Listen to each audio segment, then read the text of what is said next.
Muy buenas tardes. Les damos la bienvenida al webinar Blockchains y criptomonedas, tendencias, desafíos y realidades. Tenemos un ponente de lujo. Tenemos al máster Javier Gonzalo Moreno Calero, quien es especialista en blockchains, criptomonedas, tiene más de 18 años de experiencia dirigiendo estrategias corporativas y competitivas en grandes empresas tecnológicas. Será un webinar muy interesante que estamos haciendo en el marco de un curso que vamos a impartir en la universidad, que casualmente Javier va a ser también parte de los docentes. Es un curso que va a ser sobre blockchains, criptomonedas y criptoeconomía y fintech. Mi nombre es Carlos Leal, yo voy a ser el coordinador de ese programa y para mí es un gusto darle la bienvenida en nombre de la Universidad Americana. Vamos a proceder con la charla que vamos a tener con Javier y al final vamos a tener una sesión de preguntas y respuestas a través del chat. Entonces, no nos atraso más, ¿verdad? Le damos la bienvenida y la palabra a Javier, que sin duda va a ser una sesión muy interesante. Esperamos que le podamos sacar todo el provecho. Una vez más, muchas gracias y le damos la palabra a Javier. Muchísimas gracias, Carlos. Muchísimas gracias por la invitación para participar en este webinar. También muchas gracias a toda la audiencia, a todos los que se conectaron como para poder hablar acerca de esta temática tan interesante en todo lo que tiene que ver con tendencias de tecnología, y en este caso de lo que tiene que ver con el blockchain, las criptomonedas, tendencias, desafíos y realidades. Entonces,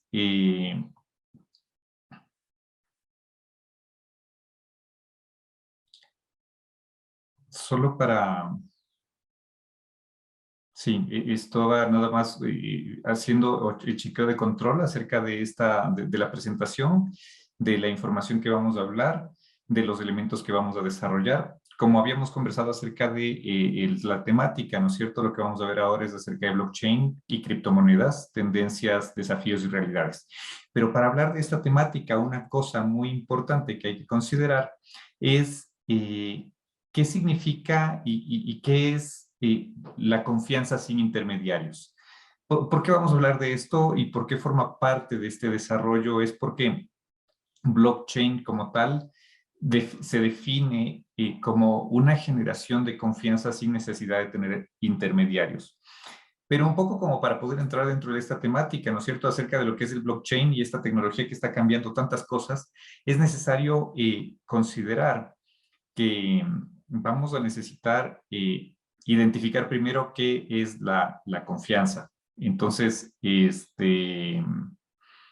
para poder tener esa visualización, sí quisiera que dividamos este elemento de confianza sin intermediarios por partes.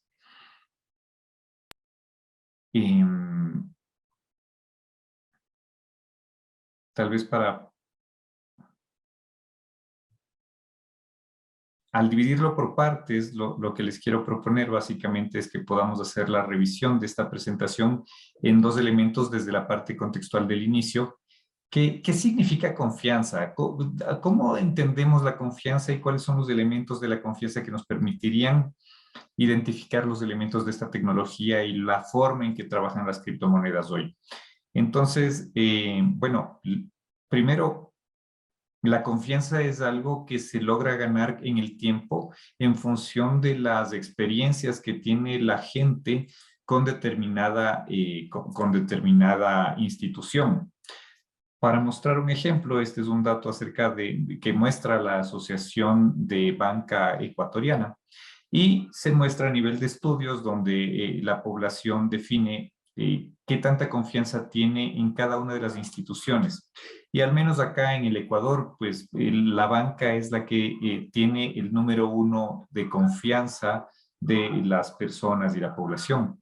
En muchas partes sucede lo mismo. La banca genera bastante confianza. ¿Por qué?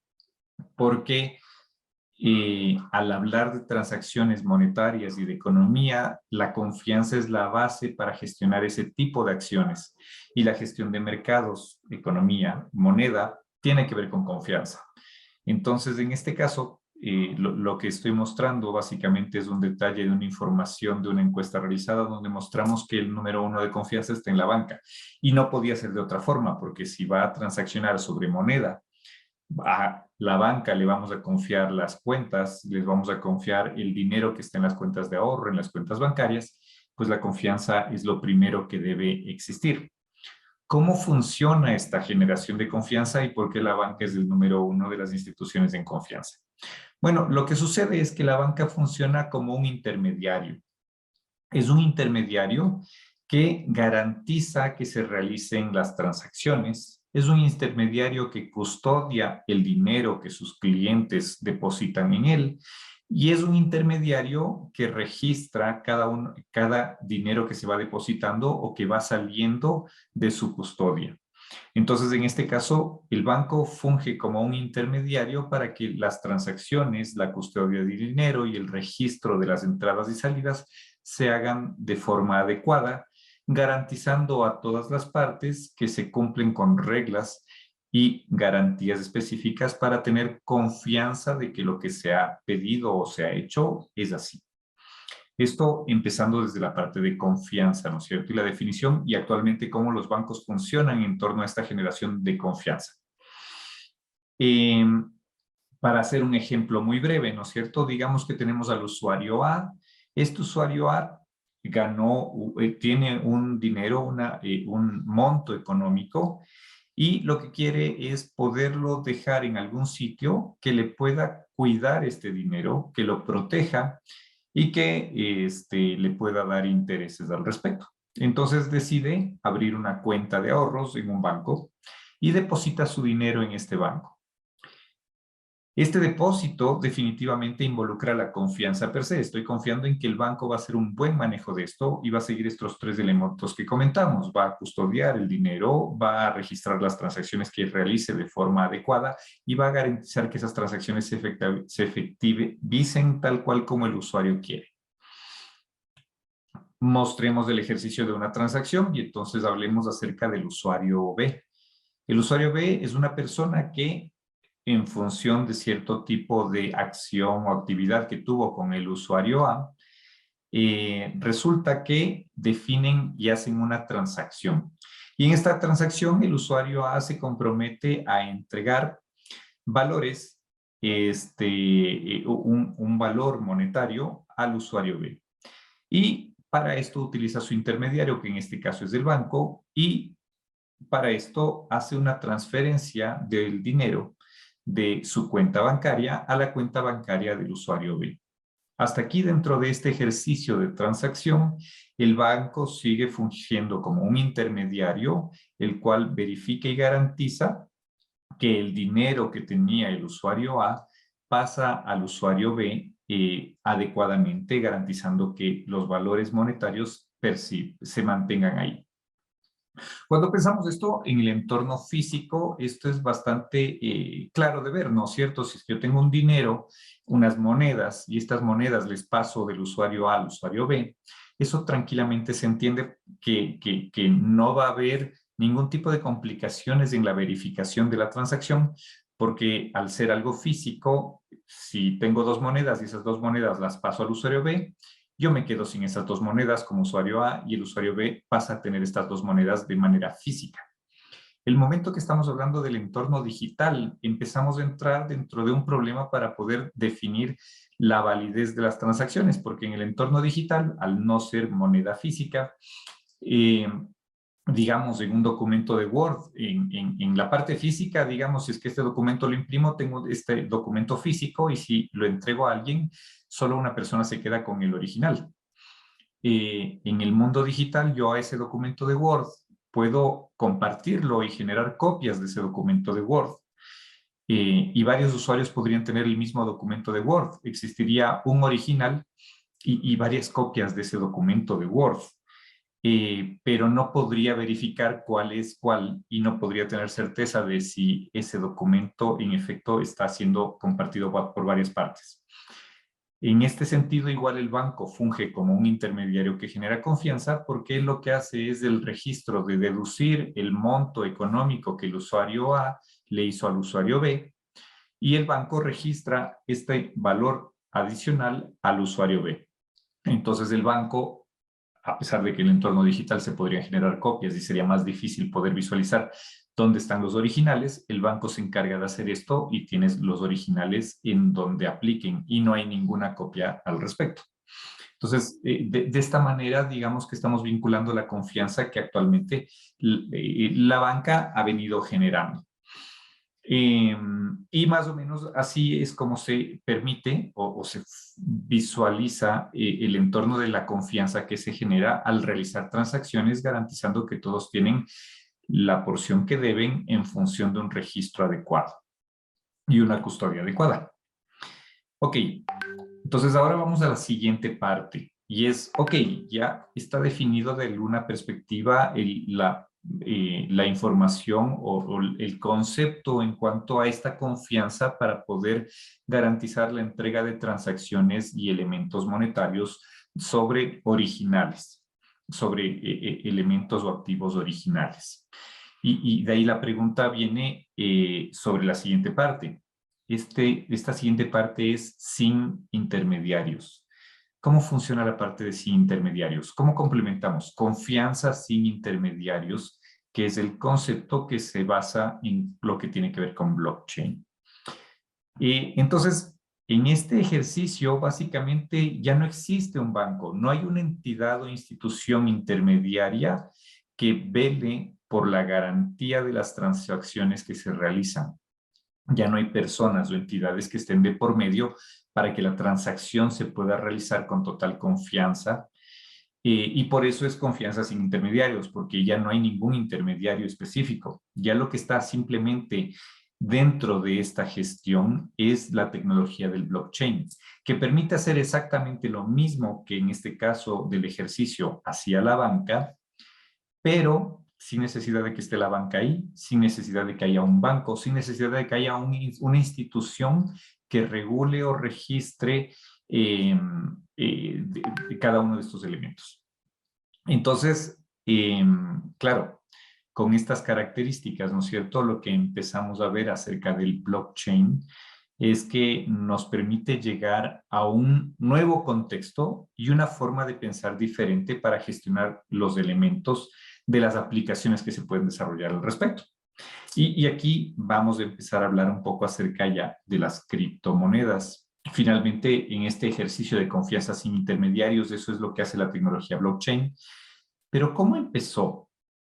¿Cómo empezó todo y cómo se desarrolló el blockchain? Y de hecho, el blockchain de forma inicial se desarrolló en función de poder determinar alguna aplicación que permita realizar transacciones bancarias sin la necesidad de que haya un intermediario que garantice la transacción que haya sido realizada, sino que a base de la tecnología pueda desarrollarse este tipo de transacciones y generar esta confianza sin intermediarios. ¿Cómo empezó todo? Bueno, todo empezó en el 2008. Satoshi Nakamoto fue quien, más que quien en este caso, estaríamos diciendo que es la persona que ha hecho que desarrolló a nivel de nombre referencial el ejercicio de la creación del libro blanco que habla acerca de la primera configuración de una red blockchain que estaba basada en la gestión de hacer transferencias y transacciones. Eso nació en el 2008, ahí fue la época en la cual nació el blockchain o las criptomonedas por primera vez, 31 de octubre del 2008. Este documento, este libro blanco del que les comento, es un sistema de efectivo electrónico usuario a usuario, donde no hay intermediarios. Satoshi Nakamoto en realidad no fue la identidad del autor de quien hizo esto. Simplemente fue un nombre seudónimo como para darle un nombre a quien mostró o difundió este documento. Porque la verdadera identidad de la persona que planificó e ideó la forma en que esta red podría funcionar sigue siendo un misterio. De todas maneras, este libro blanco donde estaba esta información acerca de este sistema se empezó a desarrollar y nace el Bitcoin. Entonces, ya en el 2019, el 3 de enero del 2019, se crea el primer bloque que genera 50 Bitcoins. Este es el bloque del Génesis, que es cuando ya la red está implementada y se genera la primera transacción donde se registran los datos en el bloque del blockchain. Blockchain como tal es una cadena de bloques, a eso hace referencia a la tecnología. Y cuando hablamos de una cadena de bloques, el primer bloque que se creó en esta red de blockchain fue este bloque del 3 de enero del 2009, que generó 50 bitcoins. Y por eso su nombre de bloque Génesis. La primera transacción que se realiza entre dos cuentas, porque dentro de esto hay varios elementos, existe una red de blockchain, esta red de blockchain tiene diferentes nodos y funciona de forma descentralizada. En esta red existen, cada persona que quiera transar en esta red debe tener una cuenta, abre una cuenta a través de esta red. Y el momento que abre esta cuenta, puede generar transacciones o transferencias hacia otras cuentas.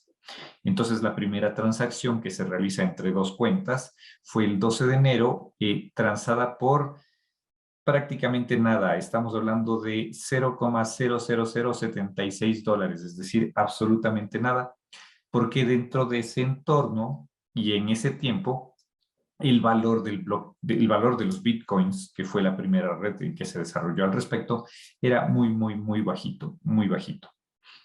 Fue pasando el tiempo y más gente fue entrando dentro de esta red, tanto mineros como personas que empezaban a aplicar o a utilizar este tipo de redes.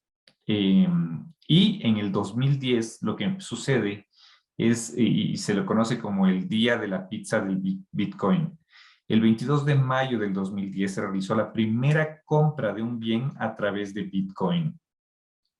Un programador en Florida compró 2 pizzas que valían $25 por un valor de 10,000 bitcoins. Si es que lo calculáramos a fechas actuales, eso sería como haber pagado hoy más de $261,000. Pero en ese entonces el bitcoin costaba tan poco, era tan bajo el valor del bitcoin, que por 10,000 bitcoins compró 2 pizzas de $25. ¿Qué cosas son irrelevantes en el 2010? Que esta red empieza a hacerse mucho más amplia y que empiezan a entrar dentro de esta red también establecimientos que empiezan a aceptar bitcoins como forma de pago.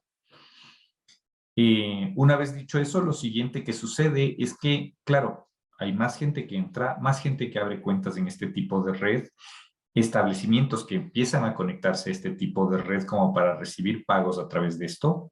Y lo que eso genera es que empieza a haber un mayor atractivo de esa red y mayor atractivo de esa moneda digital, de esa criptomoneda.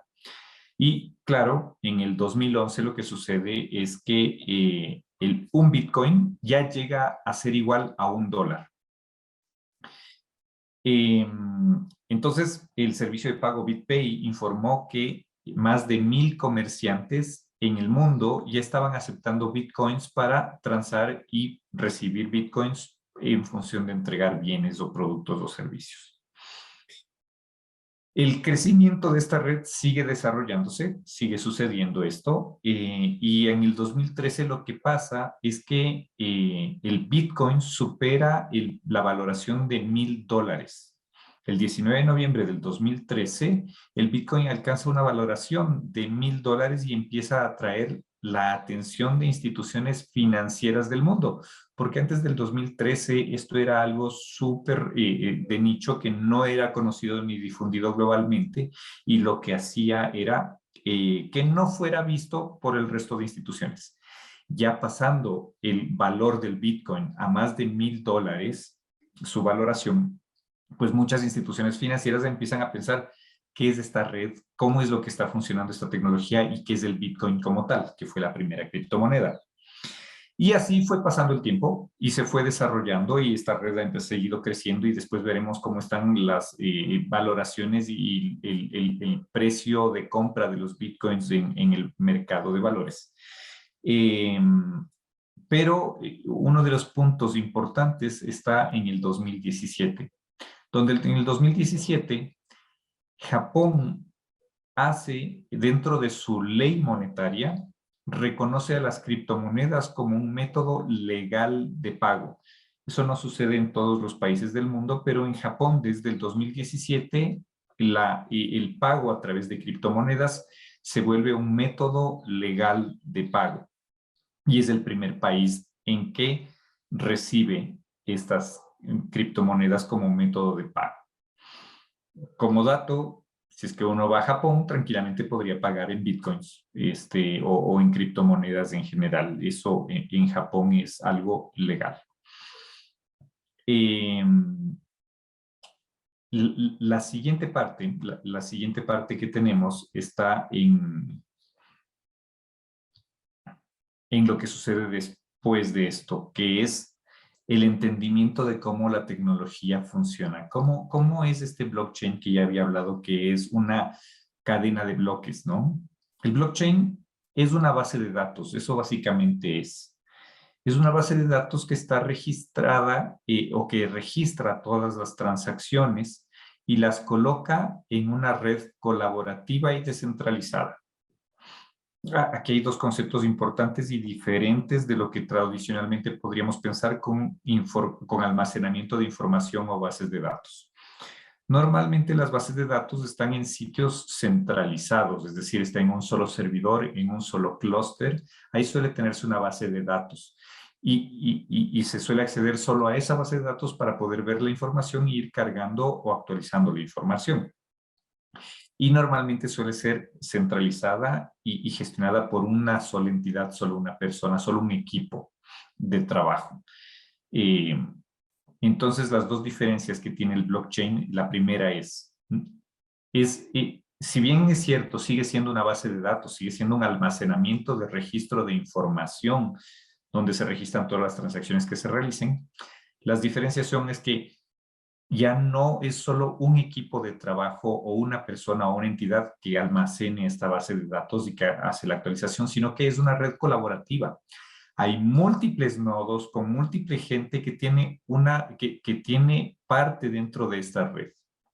Y la segunda es que, además de ser colaborativa, es decir, que forma parte de un todo de bastantes nodos, la segunda cosa es que es descentralizada, que significa que no está en un solo sitio, sino que esta información de esta base de datos está dispersa en montones de sitios a nivel mundial.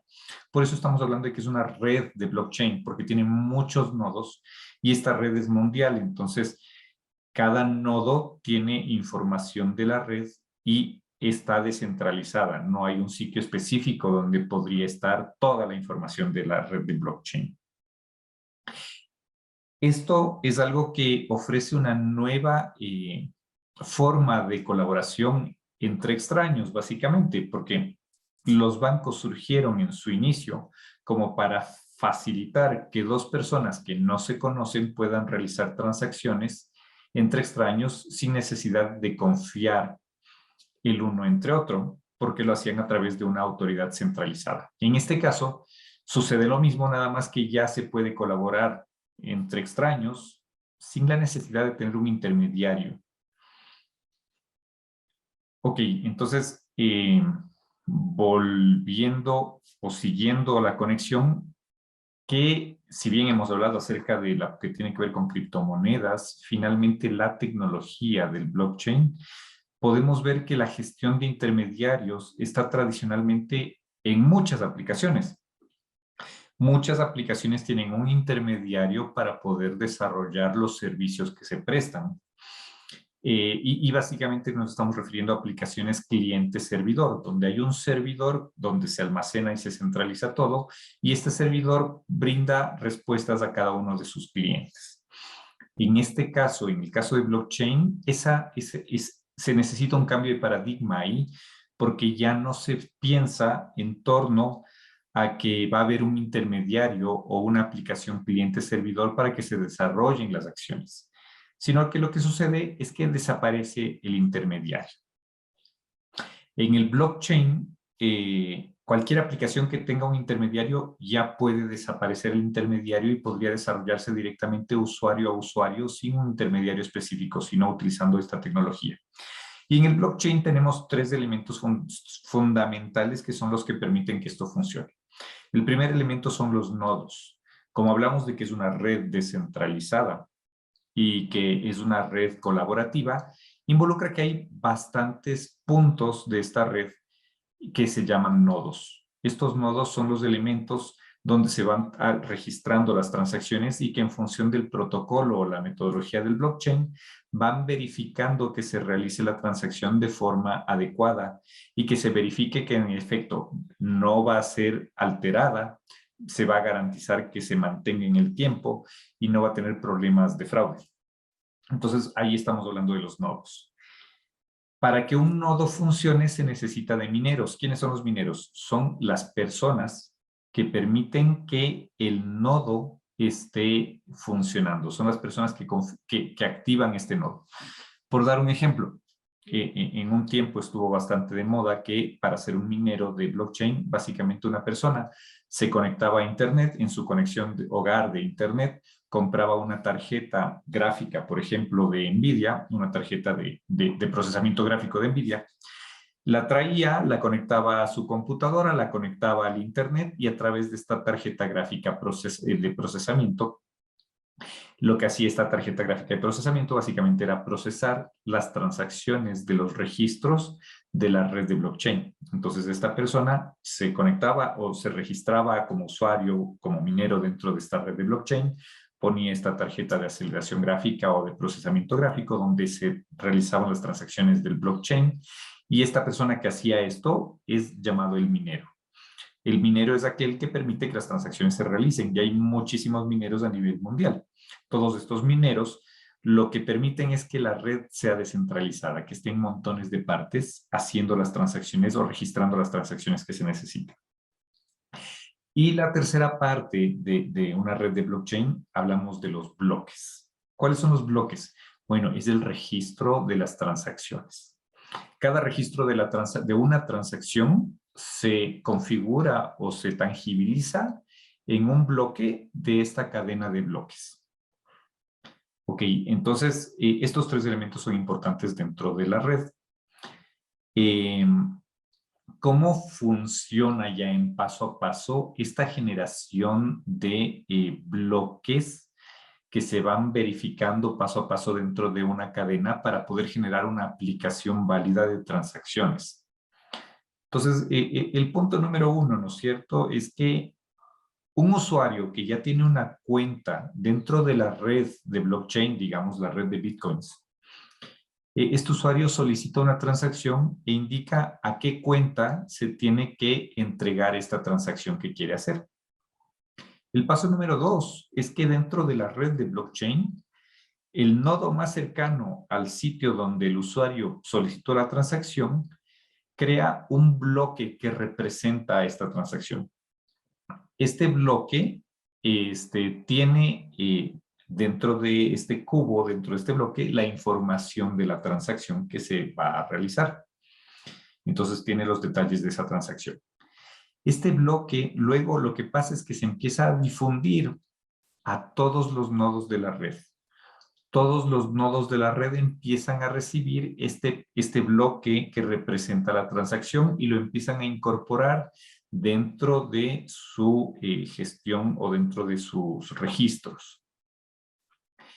Luego, el paso número 4 es que todos los nodos donde se difundió este registro de transacción, lo que hacen es entre ellos conversar y validar que en efecto este bloque y la transacción ha sido realizado. Entonces, necesitan que el 50+1 de los nodos hayan hecho esta verificación y validación de que el bloque en efecto tuvo este requerimiento a través de este usuario. Y una vez que se hace eso, pasa al paso número 5, y es el paso número 5 donde este bloque se añade a la cadena. Una vez que todos los nodos validaron que esta transacción en efecto es real, y acuerdan eso, este bloque se añade a la cadena que está en los nodos. Entonces, una vez que se añade este bloque se le ponen algunos sellos. ¿Qué sellos? El sello de la conexión con el bloque previo de la transacción previa y un sello de la conexión contra la siguiente transacción que se va a realizar. Entonces, es imposible a nivel tecnológico que haya un hacker que entre dentro de una cadena de bloque y modifique alguna información dentro de cada bloque. No sería posible porque los nodos verifican que cumpla con todos los requisitos, tanto de conexión de sellos previos contra los bloques anteriores, información de la transacción que se realizó y conexión contra los sellos posteriores que se van a realizar. Eso por un lado. Y por segunda parte, un hacker, digamos que entra a un nodo y trata de hacer esta modificación, debería hacer en todos los nodos de la red, digamos en 50 más 1% de los nodos de la red, como para que esto en realidad funcione.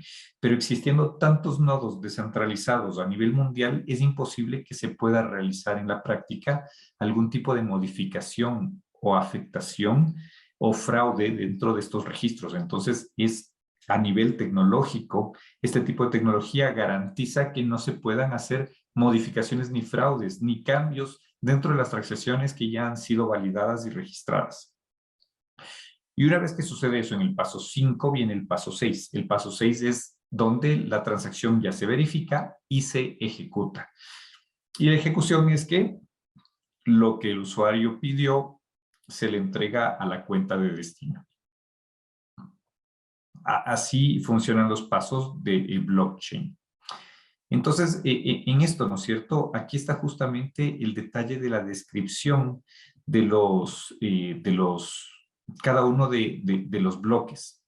Y en cada uno de estos bloques ustedes lo que pueden ver es que existen huellas que conectan bloque con bloque. Estas huellas hacen que sea imposible de afectar o modificar lo que está registrado dentro de cada uno de estos bloques.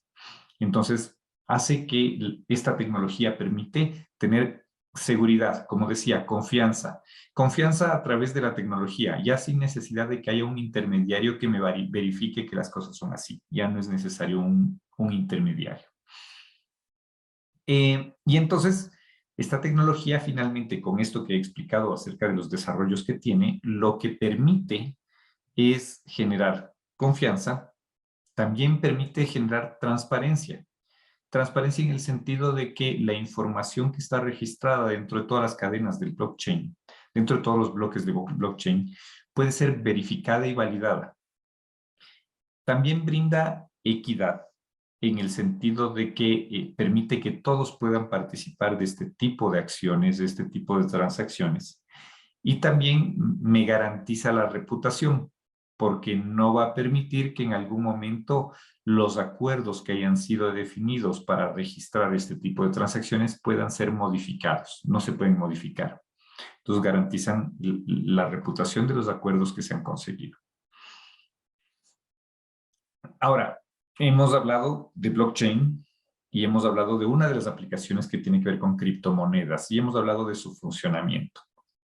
Si es que vamos al blockchain, lo que vamos a poder ver es que tiene un alcance mucho mayor de lo que involucra solo la aplicación de criptomonedas, sino que su alcance está para montones de cosas que podamos imaginarnos, desde el almacenamiento de registros digitales, donde el blockchain permite el control sin precedentes en términos de la información que se puede manejar para registrar de forma segura, auditable y de forma inmutable, no solo transacciones, sino representaciones digitales de activos físicos.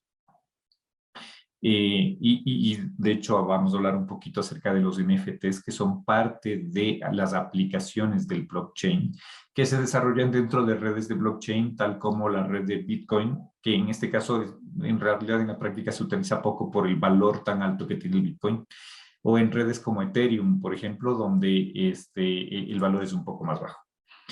Luego, también otra aplicación que genera es el intercambio de activos digitales. Yo puedo definir un activo digital, registrarlo dentro de una red de blockchain y poder intercambiar hacer una compra-venta y que se garantice y se registre la transacción tal cual como se definió, sin tener que necesitar un banco que lo realice, una bolsa de valores que realice o procesadores de pago que lo realicen. Entonces, los usuarios pueden emitir nuevos activos y transferir la propiedad de ellos. Otra cosa que también se puede realizar a nivel de aplicaciones con blockchain es la ejecución de contratos inteligentes.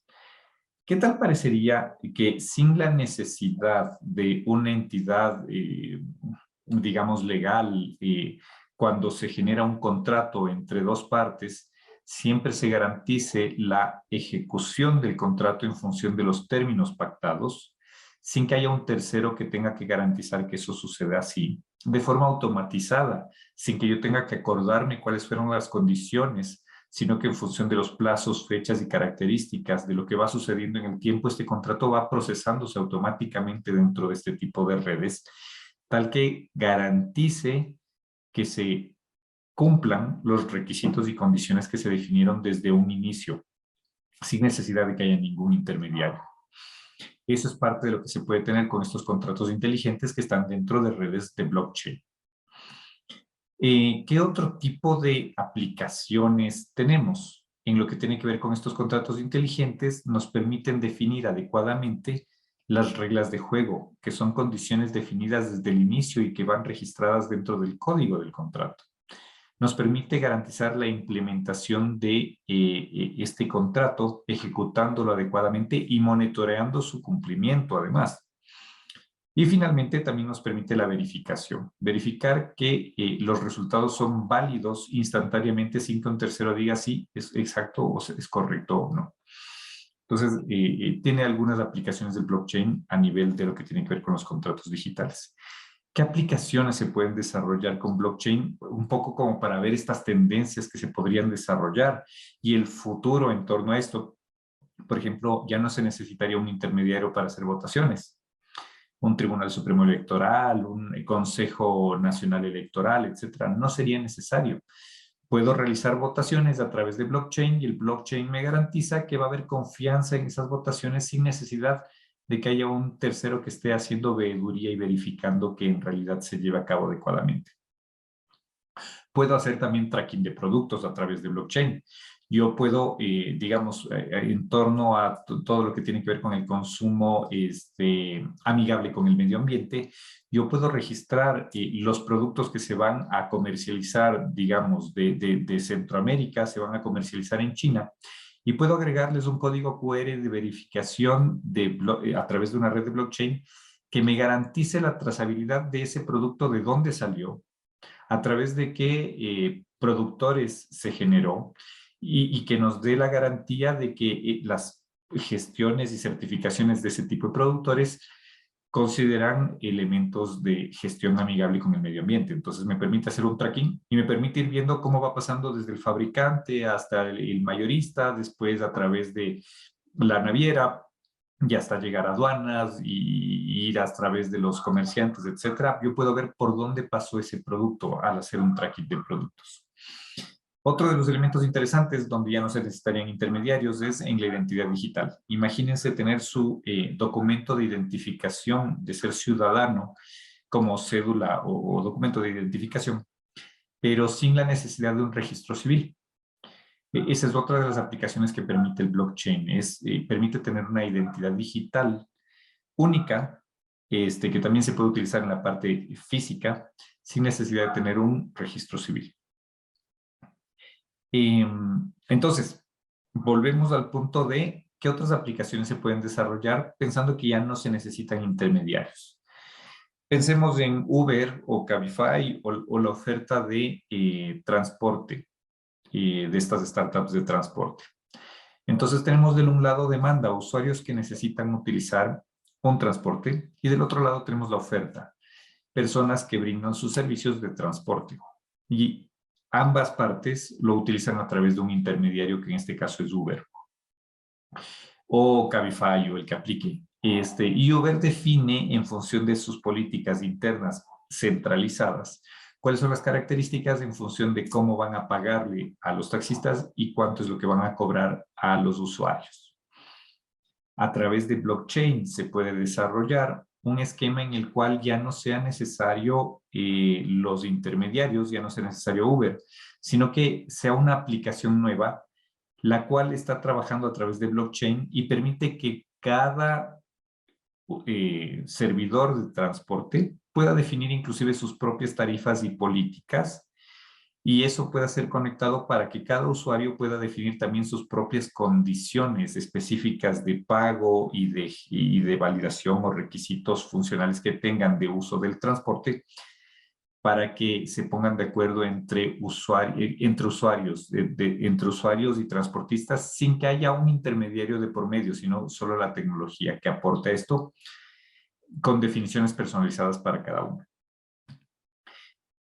Como para mostrar un ejemplo de este tipo de aplicaciones, les estoy presentando una información donde básicamente el tracking de productos se ha realizado. De hecho, en la parte de, estamos hablando logística y producción de camarones. El camarón ecuatoriano es actualmente ya es el pionero en trazabilidad a través de blockchain a escala mundial, registrando específicamente a través de códigos QR, dónde se produjo el camarón, a través de qué fabricante, con qué características, a través de qué, cuáles fueron los laboratorios de larvas a través de los cuales se desarrolló ese camarón, y cómo fue el envío, la trazabilidad del envío, el tiempo del envío, como para verificar temas de frescura del camarón, etcétera. Entonces, todo el tema de trazabilidad y tracking ya está implementado en lo que tiene que ver con gestión de camarones.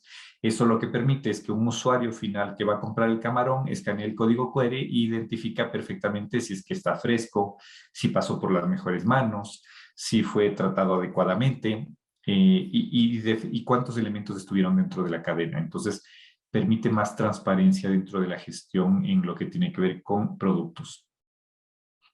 Ya pasando un poco más a las diferentes acciones, ¿no es cierto? Todos estos elementos de aplicación donde el Bitcoin es lo que está en el pico del iceberg. ¿Qué pasa hacia abajo? Tenemos muchas aplicaciones adicionales donde se puede generar confianza sin intermediarios. Ya hablábamos del registro de activos, de la cadena de abastecimiento, de gestión logística, de transporte, mensajería instantánea, votaciones, identidad digital, contratos inteligentes. El Bitcoin y las criptomonedas son solo las puntas del iceberg que tienen bastante repercusión y que tienen unas aplicaciones muy interesantes en el entorno económico de los mercados, pero el blockchain como tal tiene un abanico impresionante de cosas que están aún en la parte de abajo del iceberg, que aún no se ven completamente, pero que ya están saliendo a la luz y que van a implicar una revolución completa dentro de la gestión de las actividades del día a día que nosotros realizamos al incorporarse esta tecnología. Entonces, ¿qué cosas se necesitan un poco como para entrar dentro del entorno del blockchain? Y después, hablando un poquito más allá, ya veremos o hablaremos acerca de las criptomonedas. Hay algunas cosas necesarias y dentro de ellas es tener una mentalidad descentralizada.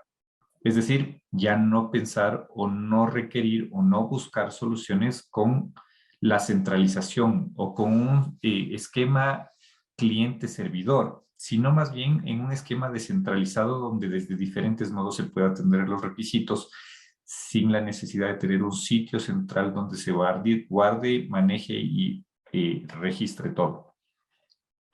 La segunda cosa es pensar en soluciones donde ya no se requieran intermediarios. A través de esta tecnología ya no es necesario tener intermediarios para poder desarrollar las aplicaciones. Lo siguiente es pensar en posibilidades de tener mayor gestión de trazabilidad y registro de transacciones de origen a fin en toda la cadena, donde yo podría conectar la trazabilidad desde la fabricación hasta la parte de la comercialización, intermediación, logística, transporte, envío, finalmente entrega al usuario final. Podría verlo como un todo, ¿no? En una sola interfaz, en una sola visualización, podría ver toda la conexión de todas esas cadenas de valor. Luego tenemos el registro de seguros O sea, la tecnología nos permite tener registros seguros, auditables e inmutables, que garantizan que no van a haber cambios dentro de esos bloques. Esto es aplicable tanto a activos físicos como digitales, así que en blockchain tranquilamente podremos pensar en activos físicos y activos digitales. Transacciones, rastreos y también en control. Y, perdón, me estoy moviendo en las diapositivas. Antes de acabar, lo siguiente es que también permite la personalización de requerimientos por usuario. Me permite personalizar uno a uno los requerimientos, que esa es otra de las cosas que permite esta tecnología. Ahora sí, para ir avanzando. Entonces, blockchain brinda confianza sin intermediarios. Las criptomonedas utilizan blockchain. Entonces, las criptomonedas también permiten confianza sin intermediarios. No todas las criptomonedas, por decir que trabajan en blockchain, significa que son aplicaciones del blockchain. Hay que poder también distinguir de forma adecuada lo que pueden ser simplemente redes piramidales de gestión que se apalancan, entre comillas, en una gestión de una criptomoneda, pero que a la larga no son más que una red piramidal que finalmente en algún momento no va a funcionar. Es muy importante verificar que en efecto, para este tipo de aplicaciones de criptomonedas, trabajemos o entendamos y veamos bien que el funcionamiento de este tipo de gestión esté avalado sobre una red de blockchain que esté adecuadamente implementada, instalada, configurada y que tenga un enfoque o un alcance global. Hablemos un poco de las tendencias de las criptomonedas. Entonces, lo que estamos viendo en el gráfico de la derecha es el gráfico de el ciclo de gestión de nuevas tecnologías en función de la perspectiva de Gartner. Gartner visualiza este tipo de tecnologías en función de un ciclo que empieza desde la gestión de la gestión desde que empieza la tecnología per se. En la parte de abajo, este es el punto número 1, detonó la tecnología, salió a la luz, se creó, se empezó a ver. Y una vez que se empieza a ver, lo siguiente que suele pasar es que al inicio suele haber un pico de expectativas infladas. Es decir, se espera mucho más de la tecnología de lo que en realidad va a poder hacer. Y lo siguiente que pasa después de X tiempo es que, claro, cae en un momento de desilusión. ¿Por qué? Porque habían unas expectativas muy altas para lo que podía ser la tecnología. Y después del momento que se empieza a ver en la práctica, la realidad de las aplicaciones de esta tecnología, hay una desilusión, entonces hay una caída finalmente. Pero después de esta caída, las tecnologías que son lo suficientemente robustas, lo que empiezan a mostrar es un alcance donde hay un crecimiento, donde se empiezan a visualizar en realidad las potencialidades de esa tecnología, de lo que en realidad van a poder hacer, hasta que finalmente llegan a la meseta de la productividad. Esta meseta de la productividad básicamente es el punto donde la tecnología ya está madura, se utiliza y está en un momento de productividad adecuado.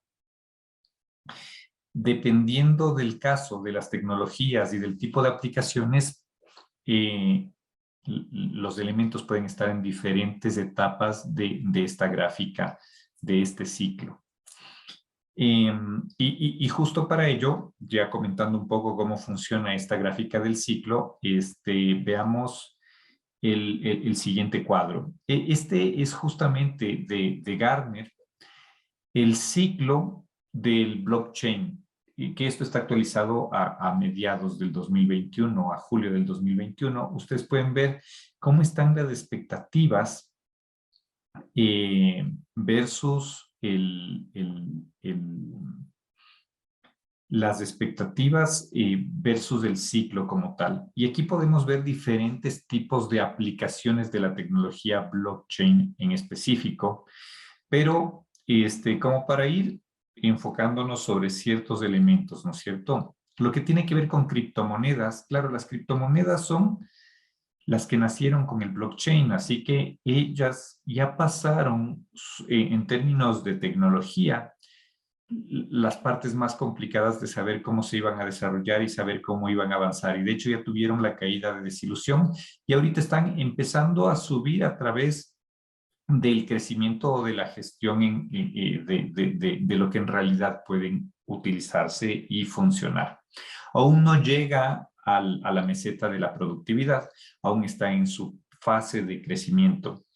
Y tal cual como se puede ver en estos datos, ¿no es cierto? La información o el desarrollo de este cambio podría estarse dando en unos 2 años más para que pueda llegar hasta la meseta de la productividad.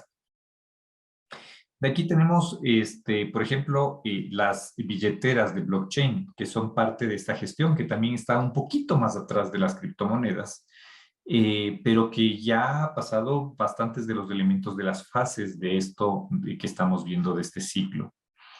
De ahí tenemos plataformas de blockchain. Las plataformas de blockchain, si bien ya han podido pasar toda la parte de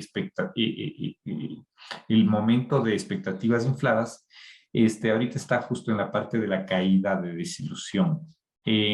¿Por qué? Porque no todas las plataformas de blockchain que se desarrollan llegan a tener el potencial que se esperaba. Y aún no pasan completamente el ciclo y probablemente requiera de muchos más años, tal vez 5 años más, para que podamos ver la madurez de este tipo de plataformas. De ahí estamos viendo los contratos inteligentes que si bien están un poquito rezagados, también se espera que en unos 2 años más ya puedan estar en un ciclo de madurez de productividad. Y de ahí vemos la interoperabilidad en blockchain. Existen diferentes redes de blockchain. La red de los bitcoins, la red de Ethereum, hay otras redes adicionales, muchísimas más, pero cada red funciona en función de sus propios criterios y no hay interoperabilidad. No es que yo me puedo conectar entre la red de Bitcoin y la red de Ethereum para hacer transacciones entre ellas. No se puede. Existe una acción de interoperabilidad entre redes. Están los stablecoins, que también son parte de las criptomonedas, con otras características basadas ya en elementos que permitan mantener una mayor estabilidad, sea el oro, llámese el dólar o otras cosas. Y tenemos también los NFTs. Los NFTs, si bien ahorita están justo en el punto de expectativas infladas, ya han dado de qué hablar y ya tienen algunas características en torno a su aplicabilidad. De todas maneras, se espera, dado su color, que en unos 2 años aproximadamente ya pueden estar en su punto de madurez. Pero de ahí existen otro tipo de aplicaciones como por ejemplo la web 3.0 o la web descentralizada, que es un Internet que funcionaría sobre el blockchain para desarrollarse. Que bueno, aún sigue, digamos, en el inicio de la innovación de esta tecnología, aún está en sus primeros pasos. ¿A qué punto voy con este tipo de información que les estoy mostrando? Que lo que tiene que ver con criptomonedas, mucho ya ha avanzado en torno a lo que tiene que ver con el desarrollo y uso de la tecnología y las tendencias es que está para quedarse. No es algo que esperemos que vaya a desaparecer en algún momento, más bien es algo que te está para rato y que va a seguir creciendo. Sin embargo, ¿cuáles son las condiciones que se tienen? Y aquí estamos viendo, por ejemplo, las condiciones en cuanto ya no a Bitcoin, sino a la red de Ethereum. Ethereum ha tenido diferentes... Ethereum es también una criptomoneda que está desarrollada en una red de blockchain y que ha tenido diferentes elementos de desarrollo, ¿no es cierto? Y entonces el Ethereum 1.0 fue lo primero que se desarrolló y pasó por todos los elementos, ¿no es cierto? Y de ahí pasamos al Ethereum 2.0, que es lo que estamos teniendo hoy, que es la red de Ethereum 2.0 está mucho más mejorada y desarrollada y que nos permite un mejor, digamos, desarrollo en cuanto a la productividad de este tipo de aplicaciones. Entonces, dentro de esto, ¿qué es lo que ha venido sucediendo en cuanto a los retos, digamos así, y ciertos casos de cómo se han avanzado las criptomonedas? Y aquí, básicamente, lo que estamos viendo es un cuadro donde se ve cómo están los valores y los precios en dólares de los bitcoins. No está desde el 2008, donde valía casi nada, pero se puede ver desde el 2019 cuáles eran sus tendencias en valores. Y básicamente al 31 de diciembre del 2019 lo que vemos es que el valor en dólares del Bitcoin era de $7,158. Comparemos con el 2013, o el 2012, donde un Bitcoin era $1. Las personas que compraron Bitcoins en el 2012, a 31 de diciembre del 2019, ya tenían $7,158 por cada Bitcoin. Sin embargo, al 16 de marzo del 2020, como se puede ver, hubo una caída y bajó a 4,904. Y de ahí hubo de nuevo un crecimiento. Y este crecimiento llegó hasta el diciembre del 2020 a ser de $21,000 el valor de un Bitcoin. Y luego ha tenido picos y caídas, picos y valles, y llegó al punto más alto en noviembre del 2021. Cada Bitcoin valía $67,734. Y a raíz de eso, después, lo que ha venido sucediendo hasta junio del 2022 es que tuvo una caída de 68%, llegando nuevamente a un valor de $21,280 cada Bitcoin. ¿Por qué se dio esto? Bueno, mucho tiene que ver aquí también la oferta, la demanda y las situaciones del entorno económico mundial. Nosotros en el 2022 ya salíamos de complicaciones que se dieron frente a los elementos, o más bien, para decirlo de otra forma, el entorno pandemia hizo que haya un crecimiento y unas expectativas súper fuertes en cuanto al uso de la tecnología y generó picos hacia arriba, no solo en criptomonedas, sino también en todas las acciones de la bolsa de empresas tecnológicas. De hecho, hubieron dentro de las noticias también los apoyos que Tesla dio a cierto tipo de criptomonedas, y ese tipo de mensajes que se daban al mercado hacían que sea mucho más atractivo, y por eso también el aumento de los valores monetarios. Pero después vino el 2022 y el 2022 trajo consigo la guerra entre Ucrania y Rusia, entre Rusia y Ucrania, de hecho. Y esa guerra trajo algunos desafíos, entre los cuales, por ejemplo, está el aumento del costo de los bienes de producción. El aumento del costo de los bienes de producción empezó a generar problemas de inflación a nivel mundial. Los problemas de inflación a nivel mundial, pues a nivel económico no es muy interesante que haya una inflación muy alta. En Estados Unidos estamos hablando de inflaciones de más del 8%. Ese tipo de inflaciones no son convenientes para la economía, y entonces la Reserva Federal en Estados Unidos, pero también los bancos centrales en otros países, empiezan a establecer cambios en cuanto a lo que tiene que ver con las tasas de interés. Cambios donde se suben las tasas de interés para de alguna forma controlar en algo el aumento inflacionario que están teniendo los precios y los bienes. Ese aumento en las tasas de interés lo que hace es que también aumenten las tasas de interés de pago a inversionistas. Y hay inversionistas que antes, digamos, por las condiciones de estabilidad que existían en los bienes de la economía tradicional, buscaban tener un poquito más de rentabilidad, y ese poquito más de rentabilidad involucraba invertir en ciertos elementos que tenían más riesgo, pero también empezaban a generar incertidumbre sobre la situación. Esta incertidumbre se ve golpeada por todos estos elementos de la guerra, la inflación, las complicaciones logísticas a nivel mundial para el envío de transporte marítimo de los diferentes productos, y suben las tasas de interés. Y estos inversionistas lo que dicen es, bueno, las tasas de interés que me pagan, por ejemplo, en la Reserva Federal ya sube, y eso me permite que si yo mi dinero no lo tengo en las criptomonedas o no lo tengo en las acciones de empresas de tecnología, sino que son mucho más riesgosas, sino que lo muevo a estas otras reservas, a estos otros sitios, o lo muevo al banco donde me paga más tasa de interés, voy a tener mi dinero más seguro y a una tasa preferencial. Entonces, baja el apetito de riesgo de los inversionistas. Y el bajar el apetito de riesgo de los inversionistas hace que, por oferta-demanda, el valor de las criptomonedas empiece a bajar. No solo en cuanto al valor de las criptomonedas, sino también incluso el valor de las acciones de algunas startups tecnológicas, como por ejemplo Uber.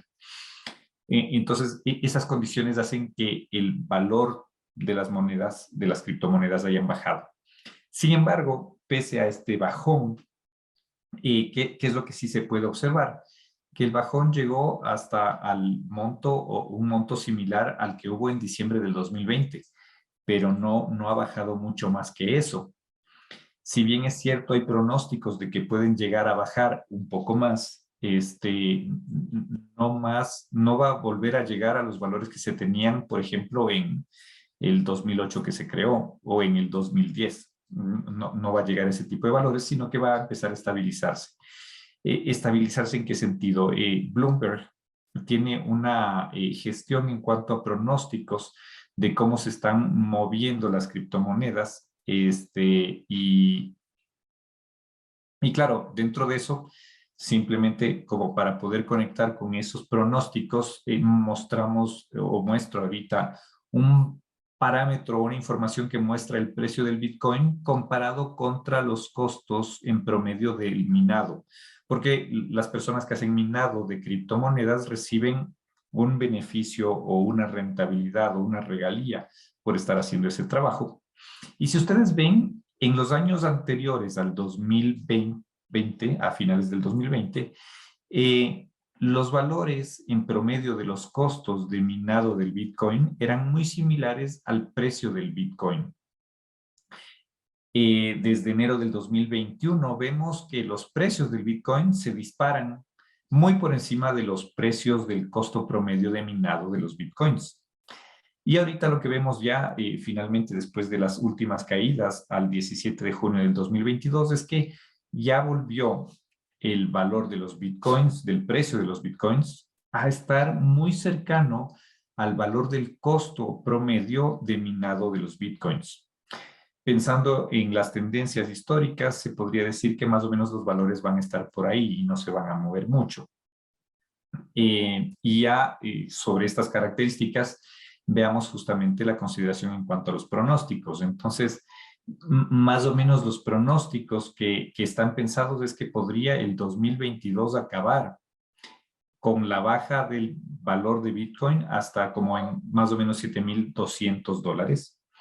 El 2023 se pronostica como hasta un valor de $7,000. Pero después se pronostica que en el 2024 va a estar creciendo hasta un valor de $16,000 el Bitcoin, cada Bitcoin, y en el 2025 hasta un valor de $19,000 cada Bitcoin. Finalmente, en el 2026, el pronóstico podría llegar hasta un valor mínimo de $11,000. Son pronósticos que cada vez que se van alejando en tiempo son menos certeros y es más difícil poder hacer una precisión sobre cuál será la valoración del Bitcoin y las demás criptomonedas, pero lo que sí se puede asegurar es que en función de estos pronósticos es algo que va a mantenerse y va a seguir teniendo una valoración dentro del mercado, va a seguir utilizándose dentro del entorno y esta utilización va a estar en función o va a estar definido en función de la ley de oferta y la demanda. La ley de la oferta y la demanda va a hacer que en función de que haya más confianza de que va a haber un crecimiento o un retorno, más gente utilice bitcoins o utilice criptomonedas en general. Si es que hay menos confianza porque se cree que tal vez esa criptomoneda no va a resultar tanto, pues bajarán los valores. Esto en lo que tiene que ver con criptomonedas que ya son establecidas y que se conoce su funcionamiento y que definitivamente seguirán en el tiempo. Una cosa que es importante considerar cuando hablamos de criptomonedas dentro de los desafíos es poder identificar criptomonedas que en efecto se estén desarrollando y que vayan a tener largo plazo de gestión.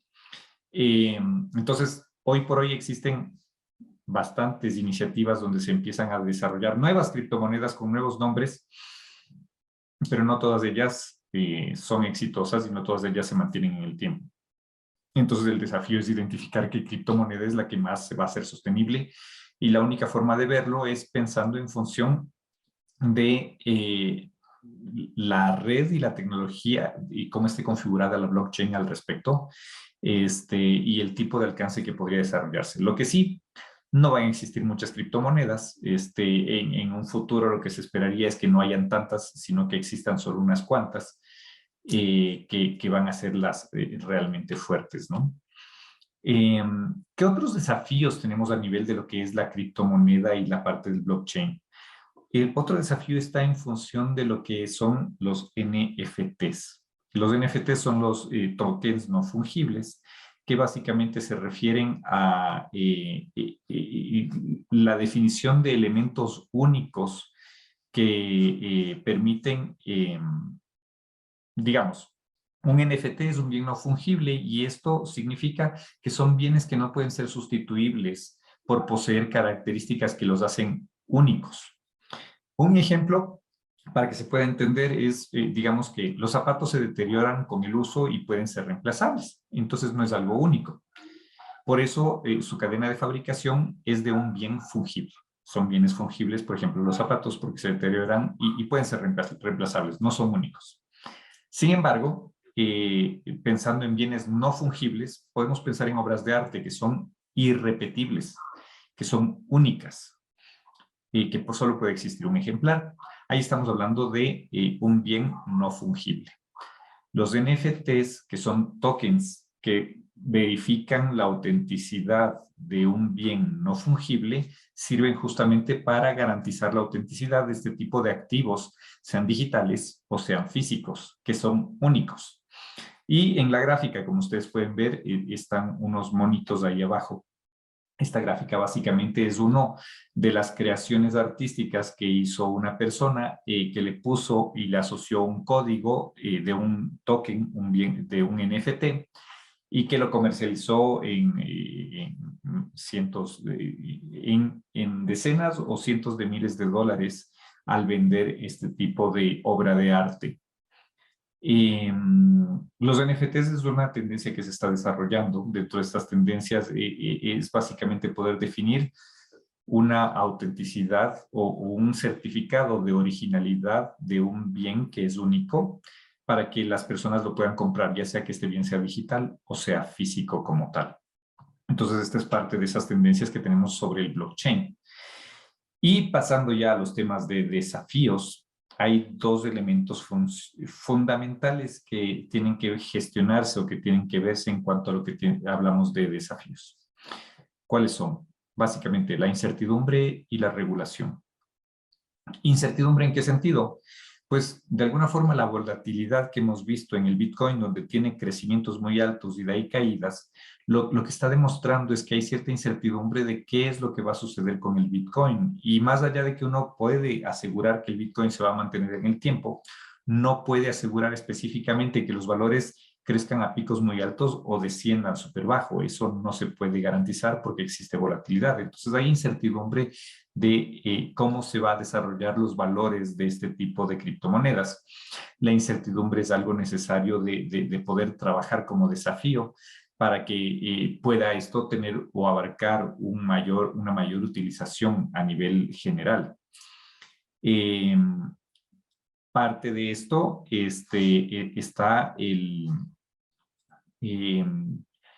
para esto, de cierta manera, se ha trabajado las criptomonedas, los stablecoins de criptomonedas que se basan en ciertos elementos o bienes físicos como el oro o el dólar, que tratan de dar mayor estabilidad para evitar esta volatilidad.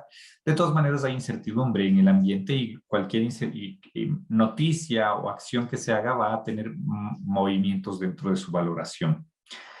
La otra cosa tiene que ver con la regulación, que también forma parte de esta incertidumbre. No se sabe cómo se va a regular en todos los países la gestión y el manejo de criptomonedas. Y por lo tanto, existe incertidumbre sobre cuál va a ser su aplicación. Y ya hablamos que en el caso de Japón, desde el 2017, se volvió legal el uso y el pago a través de criptomonedas. Sin embargo, conocemos el caso de China, donde las criptomonedas definitivamente no son aceptadas. E inclusive China mismo ha pensado desde el propio Estado desarrollar su propio medio de criptomonedas como para aplacar la utilización informal o en el mercado negro de criptomonedas en China. Entonces, la regulación también es algo que involucra incertidumbre y que genera también una necesidad de definiciones. El desafío de las criptomonedas, en parte, es que haya una regulación al respecto que permita definir cómo van a ser sus utilizaciones.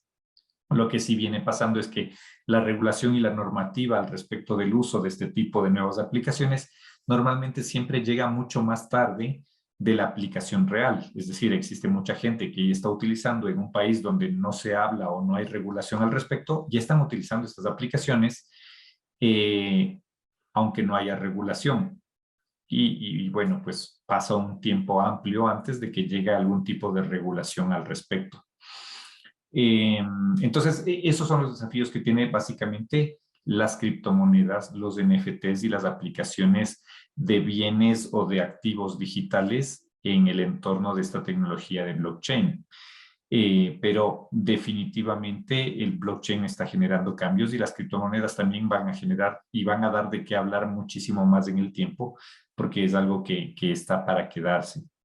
Así que considerando que los desafíos en cuanto a la regulación van a ser necesarios y que van a brindar más certidumbre en el momento que se apliquen, de todas maneras en la práctica las personas, independientemente de que no haya regulación, en la práctica ya lo aplican y lo desarrollan y hay algunos que ya lo están utilizando y otros que tal vez están pensando en hacerlo. Pero ya hay una utilización práctica al respecto de este tipo de aplicaciones, por lo que en un futuro probablemente se vaya a ampliar mucho más cuando se logren resolver estos dos tipos de desafíos. Una vez dicho esto, ahorita que conversamos acerca de la criptoeconomía, las criptomonedas, el blockchain, tendencias y desarrollo, es parte de justo lo que queríamos ver en este webinar, invitarles para el curso que se va a desarrollar en torno a la criptoeconomía, a este tipo de análisis sobre criptomonedas y blockchain. Y no me queda más que agradecerles acerca de su presencia, su revisión y la participación dentro de este webinar. Les agradezco mucho por su presencia, su asistencia y no sé si podemos pasar a la parte de preguntas. Porque a la final vamos a tener esto de aquí de confianza sin intermediarios por largo plazo. Muchas gracias, Javier, por tu presentación, muy buena, muy completa. Definitivamente, aprender sobre criptomonedas es algo más que necesario y por eso nosotros tenemos en la universidad el curso que estamos promoviendo que tiene que ver con criptomonedas, NFT, fintech y otras tecnologías emergentes.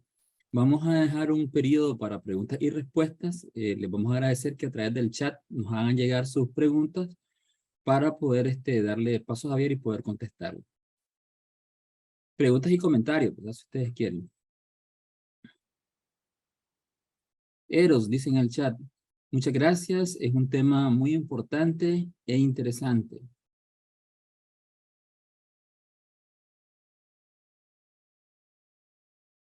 ¿Alguien tiene alguna pregunta, algún comentario? Puede hacerlo en el chat. Dice Yader, muy buena su presentación. Te puso un 100. Muchas gracias. ¿Usted cree que es posible que un Estado censure la recepción y retiro de transacciones desde y hacia monederos no alojados y transacciones P2P? No sé si se entiende la pregunta. Sí. La definición de un Estado de poder restringir el acceso hacia o desde monederos en aplicaciones P2P dentro de redes blockchain me parece muy difícil de que en la práctica se pueda ejecutar. ¿Por qué? Porque finalmente este tipo de aplicaciones se desarrolla a través del Internet y el Internet tiene cierto tipo de políticas como una política de neutralidad y de habilitación para que todas las aplicaciones funcionen. Entonces, digamos que en estados tradicionalmente democráticos, eso sería muy difícil de ver. Donde sí se ven cosas de ese tipo, por ejemplo, en China, que es un estado que tiene otras consideraciones diferentes a ser un estado democrático, ¿no es cierto? Donde existen ciertas características que por definición se arman y se hacen. Y de hecho en Internet se ven algunas cosas donde, por ejemplo, qué sé yo, está prohibido acceder a cierto tipo de páginas, a cierto tipo de redes sociales en China. Entonces, digamos que en países con ese tipo de características de condiciones de gobierno, podría suceder. Sin embargo, en gobiernos democráticos, en función de los principios de la gestión del Internet y la neutralidad, pues sería muy difícil que hayan este tipo de censuras. Entonces, no veo que vaya a ser muy factible ese tipo de acciones. Perfecto, muchas gracias. Pregunta Víctor Montalbán. ¿Qué factores relevantes incidieron para que en el periodo del 2021 haya subido hasta 67,000? Bueno, dentro de los factores específicamente fueron mucho un esquema de noticias que salieron al respecto del uso de los bitcoins y de las criptomonedas en general. De hecho, una persona que generó bastante de qué hablar y que generó también un bastante crecimiento en la valoración de las criptomonedas fue Elon Musk. No sé si están al tanto de esas noticias, pero Elon Musk desde Twitter en el 2021 generó algunas noticias acerca de cómo Tesla iba a invertir dentro de cierto tipo de criptomonedas en función de que eran una tendencia de futuro y que tenían que utilizarse. Ese tipo de notificaciones lo que hizo, o ese tipo de noticias, lo que hizo fue generar efervescencia dentro del mercado y empezar a querer comprar más criptomonedas y esos fueron parámetros dentro de su crecimiento de valor en el 2021. Perfecto, muchas gracias. Ronnie pregunta qué información le podemos brindar adicional sobre el curso de criptomonedas para inscribirte en ese seminario. Hemos solicitado tus datos, tu correo, entonces vamos a enviarte información a tu correo sobre el curso en sí, ¿verdad? Porque de hecho Javier va a ser uno de los profesores que lo va a estar impartiendo y ustedes ya vieron una probadita, ¿verdad? De cómo son las clases con él y pueden tener una mejor idea. Vamos a darle chance a 2 preguntas más. Esta voy a seleccionar, ¿verdad? Al azar de todas las que están en el chat. ¿Qué pasaría con el Bitcoin si el país decide aceptar o hasta lanzar su propia moneda digital?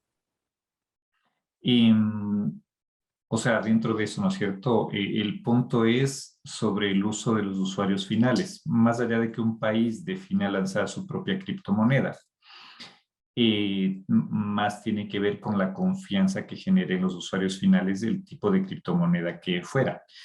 Por dar un ejemplo, en Venezuela lanzaron una criptomoneda o hubieron noticias al respecto. Sin embargo, eso para nada desincentivó el uso de bitcoins en Venezuela, por dar un ejemplo. Entonces, mucho va a depender de la confianza que genere el país y el Estado para la aplicación de cierto tipo de criptomonedas que pudiera decidirse a lanzar. Perfecto, muchas gracias. Hay otras preguntas que tienen que ver con el uso de criptomonedas o cómo saber cuál es confiable. En términos generales, podemos decir, ¿verdad?, de que en el curso que vamos a impartir, vamos a brindarles una buena idea para que ustedes conozcan las plataformas y puedan tomar su propia decisión de cuál es mejor y cuáles no son tan confiables. Pero, ¿verdad?, para eso tendríamos que tomar todo el curso. Pero creo que es una buena pregunta para cerrar la sesión. No sé si Javier, si nos querés compartir algo al respecto. Claro que sí. Y como dice Carlos, en realidad hay bastante información al respecto como para poder considerar muchos elementos o variables. De todas maneras, de forma general, el principio está en función de ganar madurez. ¿Qué criptomonedas van a ser más confiables? Pues las que hayan ya pasado bastante tiempo y estén maduras. Entonces, desde esa perspectiva, más allá de que el Bitcoin haya perdido valor, va a seguir funcionando en el tiempo. Un poco ahí tal vez el reto está en haber comprado el Bitcoin antes de en los momentos donde su valoración era muy baja y no haberlo comprado el momento que estuvo en el pico más alto, porque ahí más bien hubo una pérdida. Pero de todas maneras, esa criptomoneda va a seguir avanzando. Ethereum es otra criptomoneda que también se sigue desarrollando, sigue trabajando y quizá una recomendación es más allá de utilizar criptomonedas que ya están avaladas o que ya tienen un tiempo de madurez que se han desarrollado, también está el poder considerar aplicaciones a través de las cuales yo tengo mis billeteras que me permitan tener la confianza de poder hacer transacciones seguras. Y entonces dentro de ellas habría que validar las de mejor ranking. Un ejercicio rápido, si es que quieren, digamos, hacerlo es acceder a Google y buscar un review sobre cuáles son las aplicaciones más recomendadas sobre uso de criptomonedas, que esa podría ser una alternativa de validación. Pero si queremos ya más bien ver toda la información de detalle con variables y características específicas para poder tener más seguridad en las decisiones, ya las podríamos ver dentro del curso. Perfecto, Javier, muchas gracias. Gracias por tu presentación, gracias por contestar nuestras preguntas. No me queda más que agradecerle, ¿verdad, Javier, por su presentación, a todos por su ánimo. Hemos tenido en esta sesión más de 50 personas en el momento que se conectaron más. Vamos a solicitar la grabación de esta sesión para poder compartírselas a quienes no pudieron asistir y esperamos poder contar con su presencia en el curso. Una vez más, muchas gracias, Javier, y ahí terminamos esta sesión. Muchísimas gracias, Carlos. Un gusto haber participado acá.